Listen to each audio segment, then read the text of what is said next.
Me jälgime pühakirja mõtteid Ilmutuse raamatu 14. peatüki 13. salmist. Ma kuulsin häält taevast ütlevat, kirjuta. Õndsad on surnud, kes issandas surevad nüüdsest peale, tõesti ütleb vaim, nad hingavad oma vaevadest, sest nende teod lähevad nendega ühes. Aamin. Uue Testamendi kõige salapärasemaks ja ebatavalisemaks osaks võime pidada Ilmutuse raamatut. Selles on mõistatuslikke pilte kõrvuti kõige lihtsamate tõdedega. Aga hoolas lugeja märkab peagi, et autoril on mõttes üks valitsev idee, mis läbib raamatu algusest kuni lõpuni. Ja see üks idee ütleb, headus võidab kurjuse. Mitmes variatsioonis kantakse ette ikka seda sama tõde jälle uuesti. Tõde võidab vale, headus võidab kurjuse ja ausus võidab ülekohtu, Jumal võidab saatana. Ja tänases salmis meie kuulsime, et elu võidab surma. Loetud salmi sõnad on nagu pühalik kellahelin, mis toob ebamaise tõsiduse meie ellu. Õndsad on surnud, kes issandas surevad. Selles sõnas kõigepealt võetakse surma tõsiselt. Ja meie peaksime seda tõsiselt võtma. Oleme ju surelikud. Surmale allume me kõik. Kaduvuse vari langeb igale inimesele, ka täna selles kirikus. Oleme täna mõelnud haudadele, kus puhkavad meile lähedased ja armsad inimesed. Neist on jäänud tühi koht meie kodusse, tühi koht ka meie südametesse. Nii on inimesed ära läinud põlvkonna järel siit maailmast ikka sedasama ühesuunalist teed mööda. Ja nüüd liigume meie ise ka edasi surma poole. Sellel teel vastutulijaid ei leidu. Kõik nad lähevad aina hällist haua poole.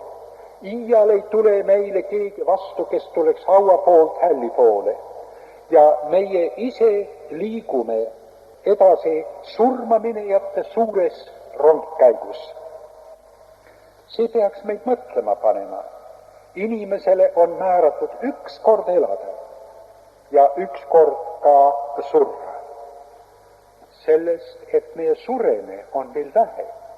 Aga kõik see, mis annab maa peal meie elule erakordse sisu ja väärtuse, need asjad ka kaovad. Inimesed, kes on meie südametele kallid, kes toovad meie ellu nii palju rõõmu ja ilu, varisevad meie kõrvalt ja on varisenud paljud meie kõrvalt. Asjad, mille omandamiseks me oleme näinud palju vaeva, need vananevad ja hävivad. Asutused, organisatsioonid ja üritused, mis on inimestest äratanud sangarlikke võimeid, need ka kaovad. See maakera ühes oma elanikudega on kaduv. Ja sellepärast meil täna õigesti tuletati Mozarti kauni muusikasaatel meelde pisarrohkel viimsel päeval. Kõik, mis loodud, astub ette suure kohtumõistja kätte. Alasta, issand. Ega see meie madalamale loomule ei meeldi. Inimesed näevad vaeva selleks, et Jumala kohtule mitte mõelda ja surma unustada. 8. sajandil enne Kristust juba siis kirjutas prohvet Jesaja õnnetutest inimestest, kelle elu motoks on söögem ja joogem, sest homme me sureme. No ehk olid inimesed tol ajal ainult nii mõtlematud, aga ei, 1. sajandil pärast Kristust täpselt need samad sõnad kirjutab Paulus ka kreeklaste kohta, kes elasid Korintuses. Ka neil oli niisugune vaade, vähemalt osa neist, söögem ja joogem, sest homme sureme. ja 20. sajandil ei ole veel neid inimesed välja surnud. Neid on ikkagi veel, kes lähtuvad sellest pealiskaudsest arvamisest, nagu elu peaks olema nauding. Söögem ja joogem, sest homme me sureme. Aga mis peavad tegema vaesed, kellel ei ole süüa ja juua? Mida peavad tegema haiged, kes ei saa süüa ja juua? Mida peavad tegema need, kes ei taha oma elu raisata pidutsemisele?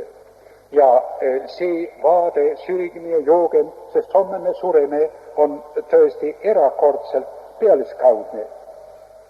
Elupõletajate kõrval leidub ka neid, kes püüavad surma petta sellega, et nad ikka püüavad jääda nooreks. Hallid juuksed võime ju tõepoolest ära värvida ja kortsud näos võib ju siluda mitmesuguste kosmeetiliste vahenditega, aga surma me sellega ei peta, ta tuleb.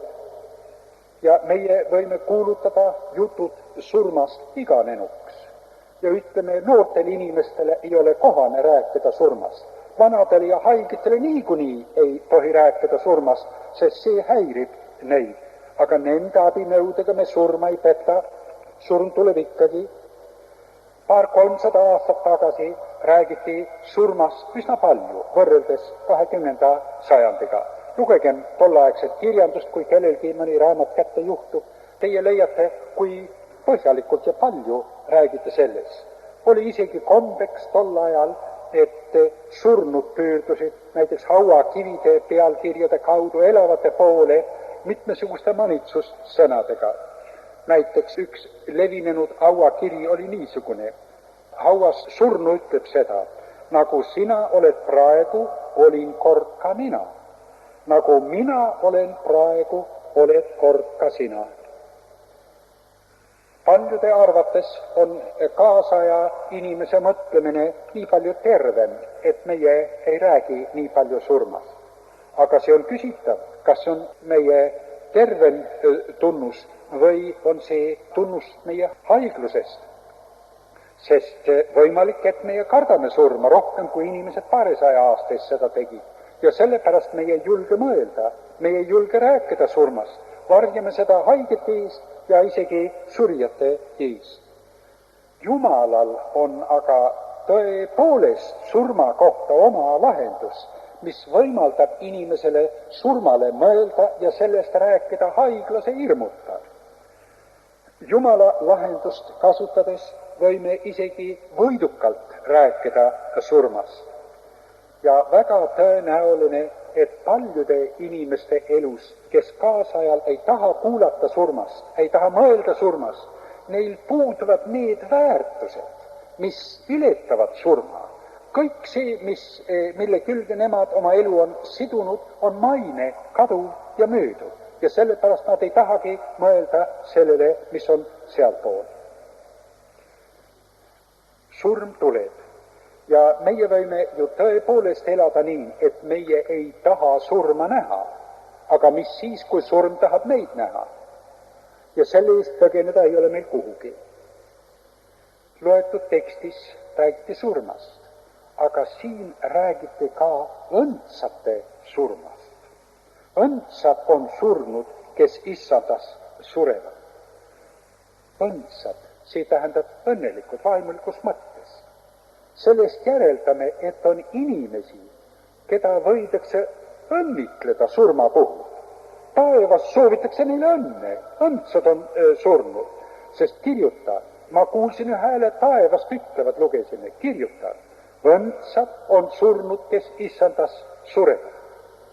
Ja kui taevas soovib õnne teatud surnutele, miks siis meie siin maa peal ei võiks õnne soovida, sest pealegi taevas soovib õnne nii viisi, et meie ka seda teame. Need sõnad on kirja pandud meie kasuks. See on ju täiesti uus suhtumine surmasse, mis meie näeme. Ja avagem Uue Testamendi lävel, leiate teie uue suhtumise surmasse. Kui avame 1. sajandi inimeste kirjavahetuse. Ma ei tea, mis juhtuks, kui keegi avaks sinu kirjavahetuse. Kui palju sinu kirjavahetuses on räägitud surmast ja elust ja igavesest elust. Aga kui avame 1. sajandi inimeste kirjavahetuse, siis on neis väga kindel koht nendel mõtetel. Näiteks Paulus kirjutab, meie teame, kui meie maja mullane hoone maha kistakse, et meil eluase on Jumala käest. Hoone, mis ei ole kätega tehtud, vaid igavene taevas. Sest ma olen veendunud selles, et ei surm ega elu, ei käesolev ega tulev või meid lahutada Jumala armastusest, mis on Kristuse Jeesuse meie issanda sees. Surm on neelatud võidisse. Surm, kus on sinu võit? Surm, kus on sinu astel? Tänu Jumalale, kes meile võidu annab meie issanda Jeesuse Kristuse läbi. Kas sinu kirjades on neid sõnu? Oled sa niiviisi kirjutanud oma sõpradele? Peetrus kirjutab nii suure rahuga oma võimalikust surmast. Ma tean, et ma varsti maha pean panema oma telgi ja lisab siis, meie ootame tema tõotusi järele uusi taevaid ja uut maad, kus õigus on esimese sajandi kristlaste sõnad nende kirjavahetuses, nende elusündmustes. Ja juba 20 sajandit on kristlased tegelikult ega surmavõitvat elu elanud. Meie võime mõnikord nuriseda ja kaevata, aga siiski see võit on ikka olemas. Ikka veel, käesoleval aastal oleme oma surnuid ka siit kirikust ära saatnud laulusõnadega mu elu Kristus ise, surm mulle kasuks ka. Õnnis kodu meid ootab ju taevas. Minu kodu on seal üleval. Jeruusalemm, sa püha taevalinn. Ikka nii samasuguste lauludega saadame veel oma armsad siit maa pealt ära. Meie ei mõtle surmast niiviisi mitte ainult surnuaial ja kirikus, vaid mõtleme ka kodudes, oma igapäevases elus. Hiljuti külastasin ühte vana õde, kellel on üsna pisut puudu 90. eluaastast. Ta rääkis mulle oma vaevadest ja valudest ja siis korraga lisas. See on üsna hiljaaegne jutt temaga. Oma vaevades olen ma tundnud Jumala imelist abi. Ma tsiteerin tema sõnu. Möödunud ööl ei saanud ma magada ja ma jäin mõtlema ja Jumal tuletas mulle meelde, siin maa peal on miljonid usklikud inimesed. Need kõik surevad. Need lähevad üksteise järele siit ära. Ja siis tekkis mu silma ette see suur rongikäik, kes läheb taeva poole.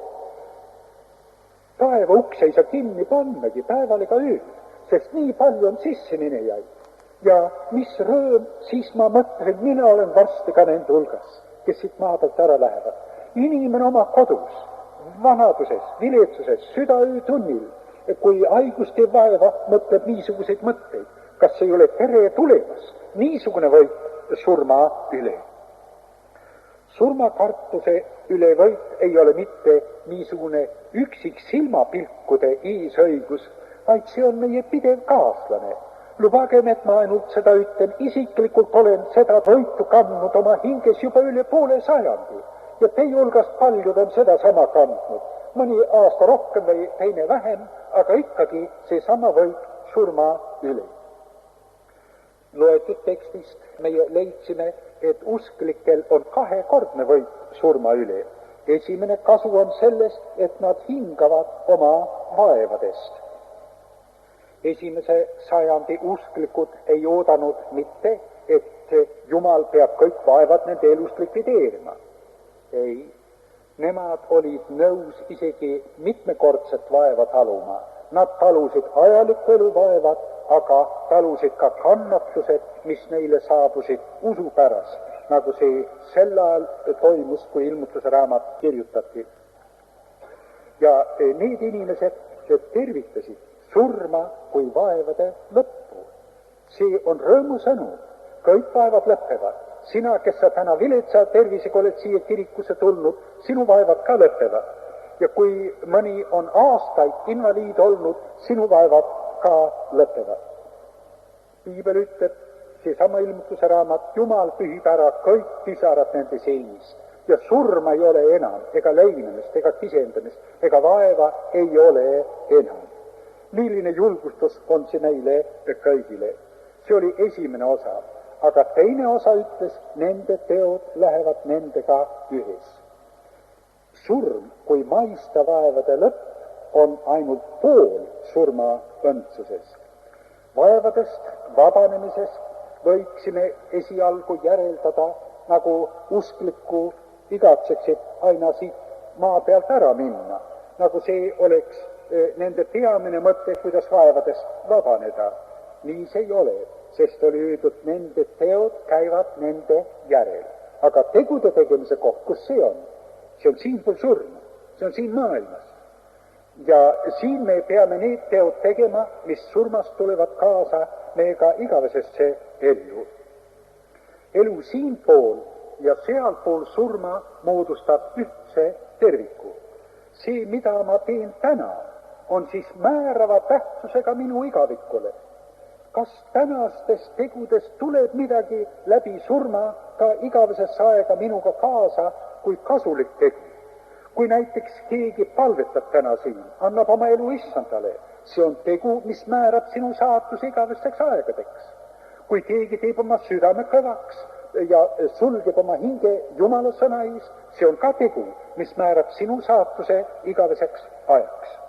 Inimesed surevad, aga nende teod ei sure, nende sõnad ei sure, nende palved ei sure või ka nende palvetamata jätmised ei sure.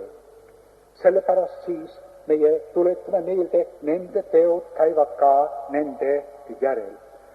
Siinse elu ja tulevase elu suhe on umbes niisugune piibli järgi nagu külvi ja lõikuse suhe. Siin me külvame ja seal me lõikame. Ja mida sa külvad, seda sama sa ka lõikad. Nii on Galaatia kirja 6. peatüki mõte. Sel tunnil siis, kui usklik pani oma käed risti rinnale, oli tema päevatöö tehtud, aga tema teod elavad edasi.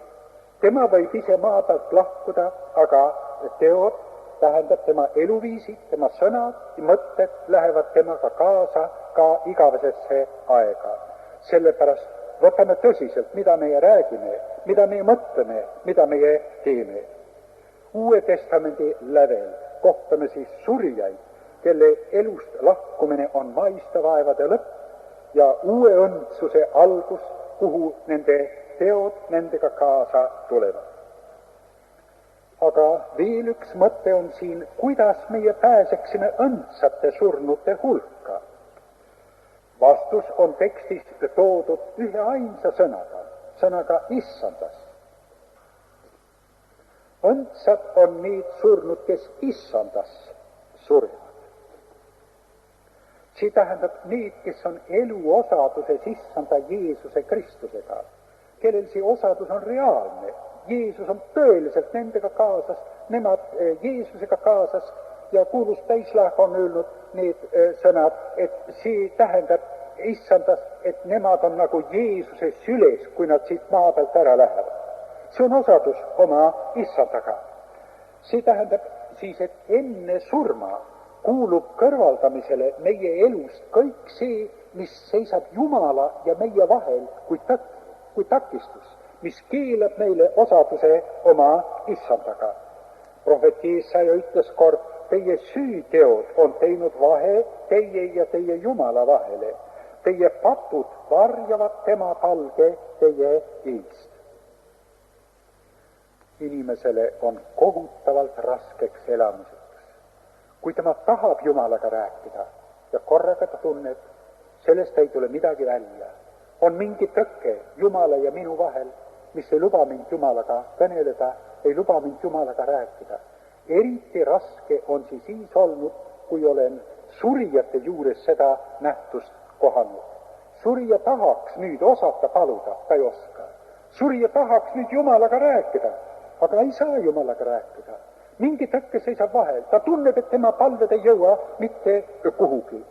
Ja sellepärast käsib piibel aegsasti kõrvaldada tõkke Jumala ja enda vahel.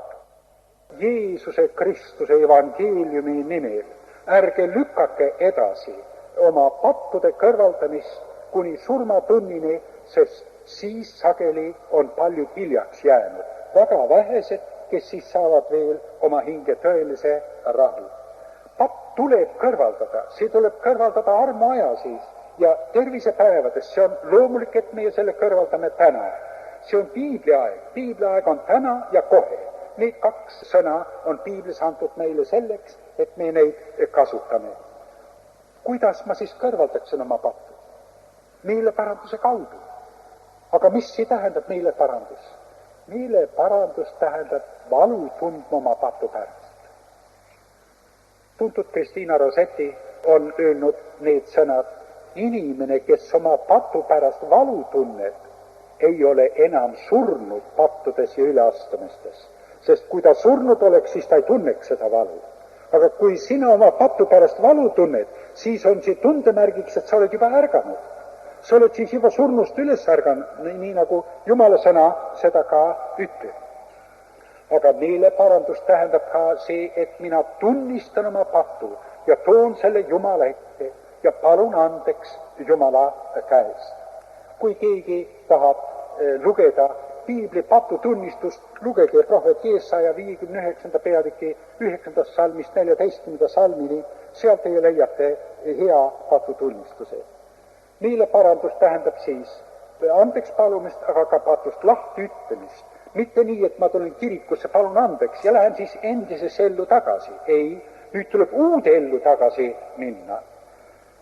Patu kõrvaldamise ongi see, mis kõrvaldab ühtlasi ka tõkked Jumala ja minu vahel, mis annab mulle osaduse oma issandaga.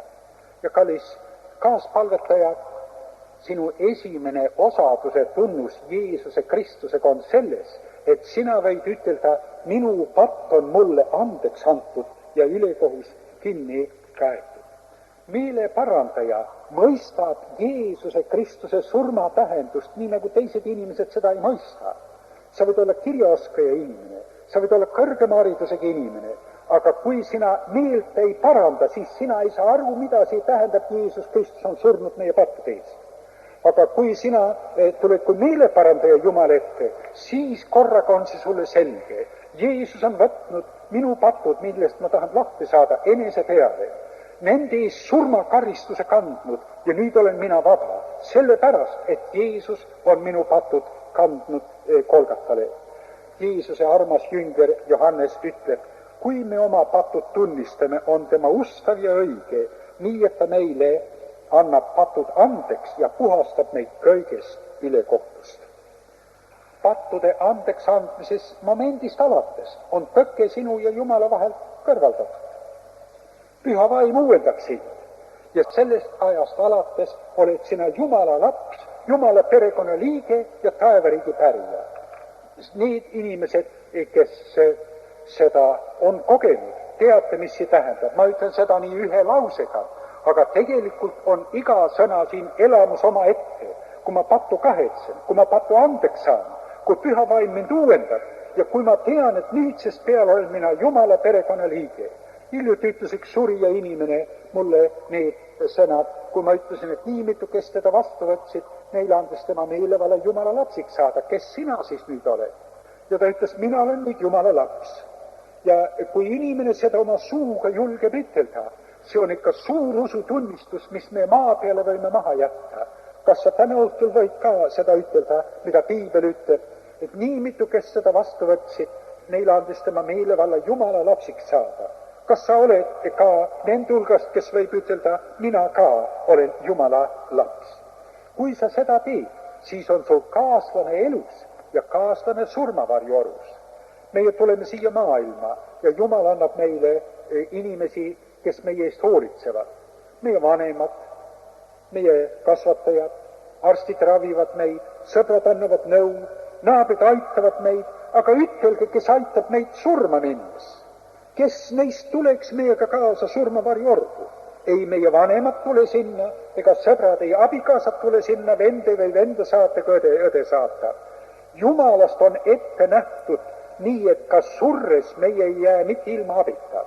Siia maailma tulles meid ei jäetud mitte abituna, kui me olime sündinud, vaid leidusid ema käed, kes meie eest hoolitsesid. Ja kui ma surema hakkan, kas siis jäetakse mind üksinda? Ei. Jumalal on üks abimees, kes surmavarjuorgu tuleb meiega kaasa ja see üks on Jeesus, aga ainus. Teisi ei saa tulla. Tema on surmavõitja, tema on patuvõitja ja temal on luba meiega kaasa tulla, sellepärast ütleme võidukalt, ka siis, kui ma käin surmavarju orus, ei karda ma kurja, sest et sina minuga kaasas oled. Jeesus tuleb siis sinuga surmavarju orgu, kui sina annad temale sõbra koha oma elus ja sina oled temaga sõbra osaduses. Täna oleme siis mõelnud inimese elu kaduvusele. See on tõesti nii. Karl Suur oli keskajal Euroopa võimsamaid valitsejaid. Kui tema suri, siis ei maetud teda mitte magavas asendis, nii nagu tavaliselt meie seda oleme harjunud nägema, vaid teda rõivastati kuningliku toredusega, tema kuningatroon viidi surnukambrisse, pandi teda siis sinna troonile istuma, ta põlve peale pandi lahtine piibliraamat ja kuninga sõrm pandi siis selle salmi peale, kus Jeesus ütleb, mis kasu on inimesel sellest, kui tema kogu maailma kasuks saaks ja oma hingele kahju teeks. Sinna näitab Karl Suure sõrm, aga see sõrm näitab ka sinu ellu selle sügava tõe, et meie ei saa siit maa pealt endaga midagi kaasa võtta. Kuningadki lahkuvad siit tühjade kätega. Möödub rikkus ja vaesus, möödub tervis ja haigus, möödub kuulsus ja kuulsusetus, möödub noorus ja vanadus. Aga ometi on meil võimalus endaga kaasa võtta pattudest puhastatud südametunnistus. See tuleb meiega kaasa. Jeesus Kristus tahab meiega kaasa tulla ja usklikul on siis võimalus kuuluda nende hulka, kes issandas surevad. Ja sel viisil elu võidab surma. Aamen.